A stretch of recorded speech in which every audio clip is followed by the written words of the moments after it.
Kill over a bitch, but let a rat keep his wife. You thought he wasn't gonna deny that motion to throw this prosecutor off this case? All of what been put into this case?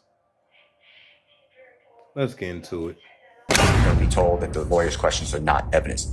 But that would do away with the unsworn witness rule. Every case, I have cases I cited to you from the 2nd Circuit, 3rd Circuit, 7th Circuit, 6th Circuit, 8th Circuit, 9th Circuit, 10th Circuit, 11th Circuit, U.S. Supreme Court, Georgia. Every one of them say the lawyer can't inject their personal knowledge as if they are vouching for it. And that's what Ms. Love did. It doesn't matter that you can tell the jurors that the questions of the lawyers are not to be used as evidence. The answer is that Ms. Love deliberately, intentionally, knowingly, and voluntarily injected herself to make her credibility as a prosecutor. You know, we value prosecutors. We all value prosecutors. They have tremendous power that we bend down to and say, we give you this power. And Ms. Love has wielded that power wrongly. And she has she's not asking questions. She's saying, me. Did you tell me? Did you send the communication? She's holding text messages while she's doing that. Did you send communication? She is calling this witness, Mr. Adams, and the witness who has not yet been called, that it's not true. And I've never heard an objection except from this prosecutor where they put in evidence. Judge, this will not come into evidence. There's no witness to say that. That is testifying. And it needs to be explained. And I don't know why we're here. This was not my intention. And no, I didn't waive it. And we don't have to sit here. We don't lay in wait. Miss Love. Well, Bonner seems to indicate that that there was an objection made as to the unsworn witness. That's exactly what the basis for the objection was. You didn't make one. Yeah, but you got to read further in these other cases. I'm asking for Miss Love to become a witness. She enveloped herself. She's intrinsically intertwined for whatever reason in what she did in the case. I understand that she said that other people around her on the bench. Other people around does not mean that they were part of the communication. Other people around doesn't mean they heard everything. The telephone calls that Miss Love had, we don't accept that it was on a speakerphone with someone else there. She's texting the woman on New Year's, telling her what a great mother she is.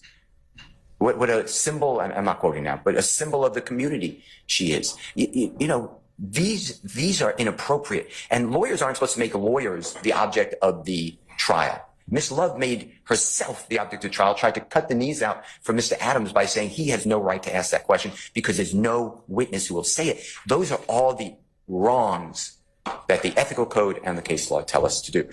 Did you discuss with Mr. Anderson that Jeffrey Williams was going to pay for the heroin that Buck had stolen from your apartment?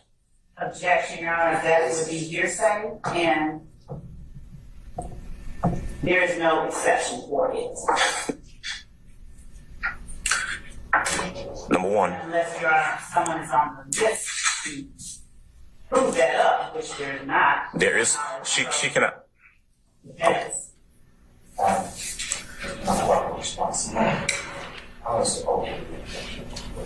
So by telling the jurors, Your Honor, there is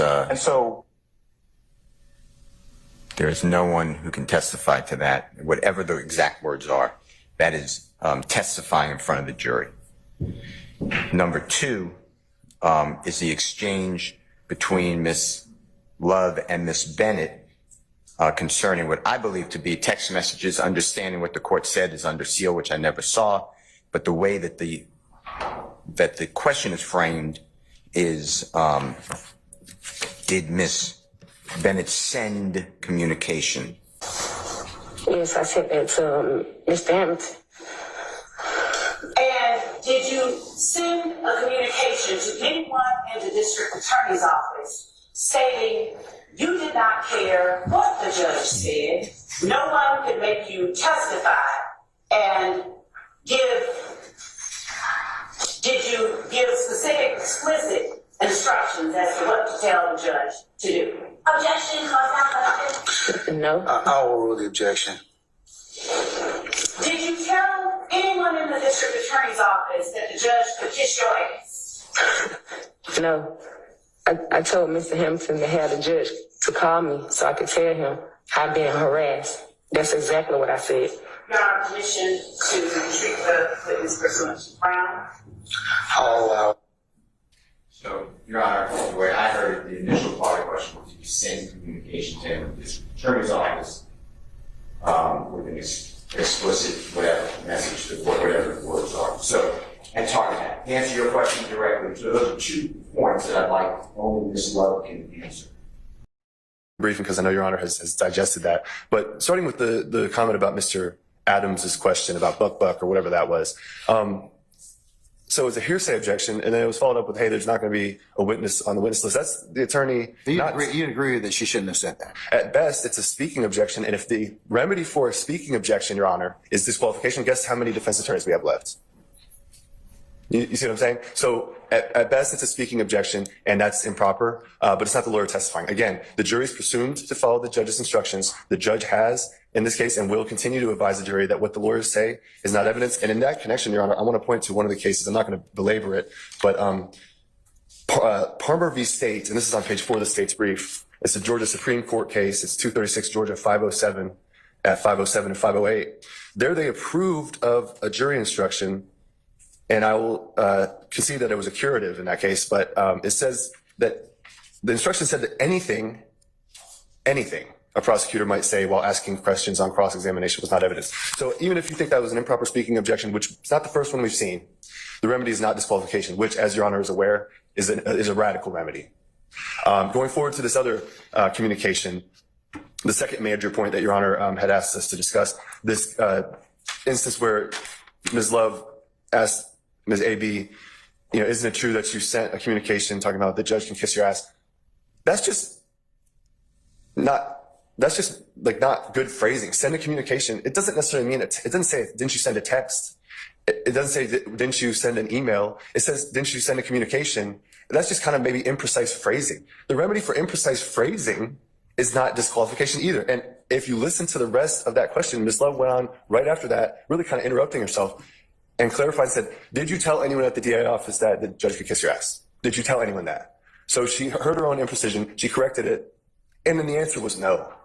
So we had this big argument about how Bonner doesn't apply, because in Bonner, the witness said yes. Oh no, well in this case, the witness said no. It's a question. But how are they going to impeach you on it?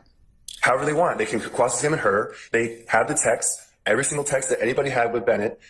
Those speak for themselves. They can cross, and the very next witness that I believe the state may call in relation to AB is going to be the investigator who was going to be present for these communications. And just to clarify, which I think wasn't clear, we're not saying, and it's not true that Ms. AB ever sent a text that said the judge can do this. That was an oral statement that was made, and Ms. Love said, hey, didn't you tell me this? And we can ask Ms.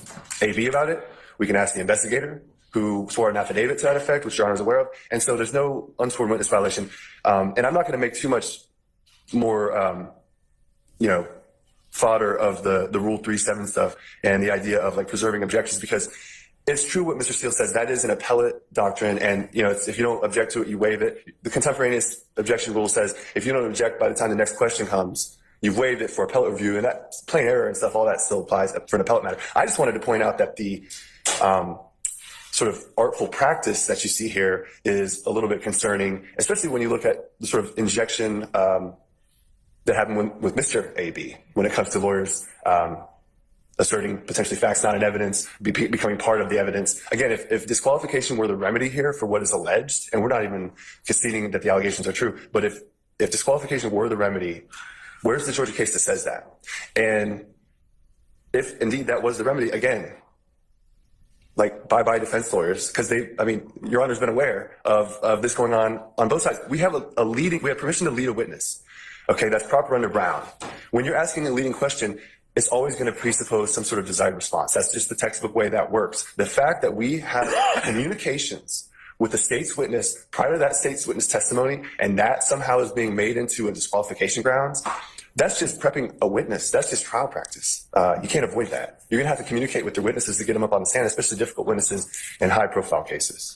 So, again, what the lawyers say is not evidence. The jury know that, and they're going to be told that, and they're going to follow that. Okay, let's assume I believe that, or that assertion based on the text messages, that at least we're in States 34 Alpha Alpha.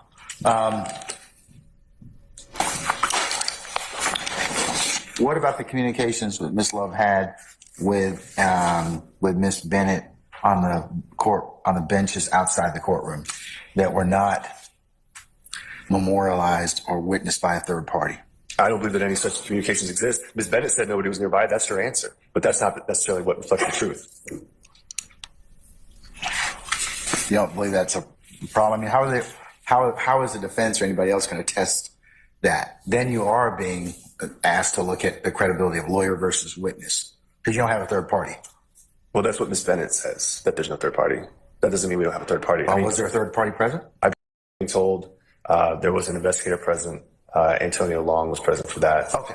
All right. So if need be, Mr. Long can be, if appropriate, can be examined on it. I'm going to leave the court with the final impression, again, reiterating that those text messages are not testimony. And really, if the defense wants to talk about them, they could ask Ms. Bennett. And so we would ask the court to deny this motion.